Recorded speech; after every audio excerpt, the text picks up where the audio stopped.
Y'all, it is way too easy to hate Trump. And that's what's bothering me. I have a feeling that Trump is not the mastermind. He's the distraction. Y'all, we're looking at the wrong man. Let me be clear from the jump. This is not a video defending Donald Trump. Not at all. He's not a good man. He has a decades-long public record that confirms that. From business fraud to racism to sexual assault to con artistry to grifting. So that's not in dispute. But here's what I think is being missed. We're really paying attention to the wrong person. I can't believe I'm saying this. But there just seems to be a pattern. See, Trump keeps saying things like, I didn't sign that. I didn't do that. That wasn't me. And at first glance, it sounds like original Trump, like classic Trump, like his regular denial. But what if, this time, he's telling the truth? Because even the posts on his official channels, a lot of them don't even seem to be his ideas, let alone his words. You can see it. Or at least I can, because my English teacher spidey senses kick in. The tone shifts, the grammar changes, and some posts read like public relations policy briefs, right? And then other ones are oddly cinematic, like the one about reopening Alcatraz or the 100% tariff on movies made outside of the US. See, Trump doesn't talk about tariffs on movies. He talks about ratings. He talks about celebrities being mean to him. Those aren't off-the-cuff Trump rants. This is someone else's agenda in Trump's voice. And I believe at least 2 people are writing using his name. And I don't think they're just ghostwriters. These people seem to be testing messages written under his name. They're like driving talking points. And Trump, likely, he's probably never read half of it. And I don't think this is speculation. This is ADHD pattern recognition. I mean, if you consider the fact that one of the biggest things we talked about during his first administration was how illiterate he actually was, it makes sense. It seems he doesn't even know what's on his own feed. He misreads images, confusing a serif font superimposed over a man's hand as an actual tattoo. And he references executive orders that don't even match what's actually signed. And he stumbles through explanations that don't make sense. Not because of dementia, but because he never knew what was happening in the first place. By now, I'm sure you have seen the AI images. Let's talk about this AI stuff. Do y'all really think a geriatric man in his 70s, who doesn't even seem to understand what groceries are, knows how AI works? Do you really think he could create a picture of himself as the Pope or Anakin Skywalker? Again, he couldn't even tell the difference between a tattoo and some serif font over the top of it. He doesn't even know that that's fake. Just like a lot of the old people in your life, and I do mean the older people, he believes what he's shown. And the people around him, they know how to use this to their advantage. And y'all, it's not just about age. It's not just about cognitive decline. This is about digital illiteracy and a fundamental lack of understanding information, images, and technology. He has no idea how they work today. And that kind of ignorance is not harmless, not when you're president. It's being used to execute agendas of cruelty, corruption, and authoritarian control. And I don't think I'm making this up. Because y'all, think about how scammers target the elderly. They send fake texts, phishing emails.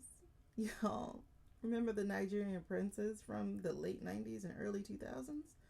And how many older men and older women have boyfriends or girlfriends overseas who need money for medical all of a sudden? It plays on the fear, their urgency, and their pride, because these older people are vulnerable. These corrupt people, they know how to bait that hook. I mean, think about it. Seriously, look at the man that we're blaming for single-handedly ruining this country. It really does look like he's the only one doing it, especially with his reciprocal tariffs. But when you think about, like, beyond the document, like, really get to tracing and tracking the funding, this is execution beyond his capability. So it's very clear that he is not the one who's actually ruining the country. Y'all, he's the bull in the china shop. He's loud, he's rude, he's ignorant, he's impossible to ignore. But the bull doesn't build the shop, nor does it actually purchase the china. And they sure as hell don't set policies and protocols, especially not security ones. I think it's time to admit that Trump is the bought and paid for distraction, the emotional spectacle, the front under which the deep, coordinated darkness is actually operating. He's not the one writing this story. He's just the fall guy. Look, yes, there's Project 2025. Yes, there's the Heritage Foundation. Yes, there is the evil man, Stephen Miller, and yes, there is Steve Bannon. But this actually goes deeper than think tanks and MAGA celebrities. We're watching a well-funded, coordinated operation that understands one thing very well.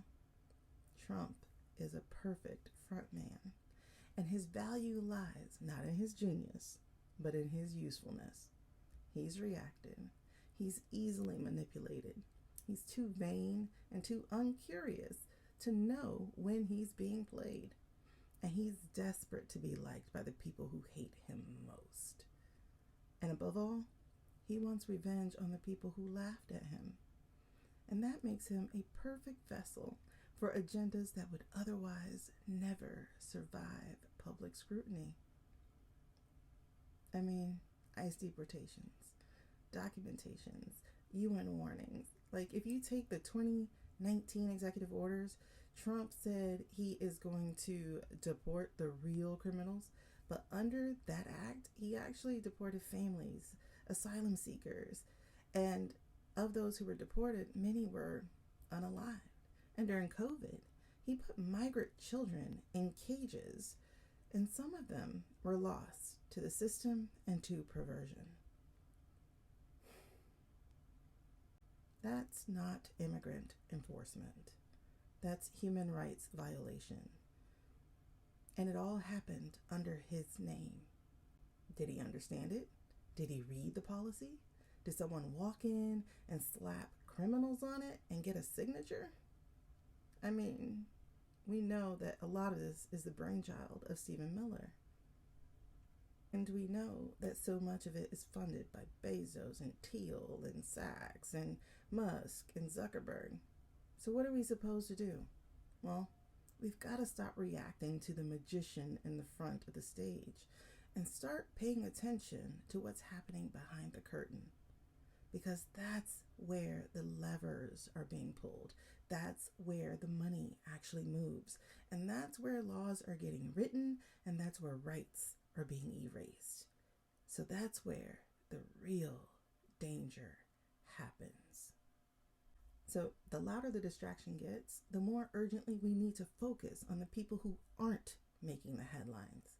Those are the billionaires who bankroll this chaos, the lawyers who write authoritarian policy in legalese.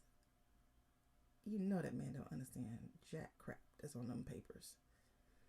And it's the tech teams pushing AI propaganda to the masses. Not just AI. Erasure, data harvesting. And then we have the state and local officials gutting rights in plain sight. Nobody's hiding. But Trump is not the engineer. He is the distraction. And if we don't shift our gaze soon, we're going to miss the real coup happening in silence. So what are you to do? Watch what they do. Not what he says. Stay awake, stay loud, stay sharp. Oh, y'all, If this hit something in you, I need you to share it. I need you to talk about it. I need you to start paying attention to the people behind the curtain, because this show, it's bigger than the actor on the stage.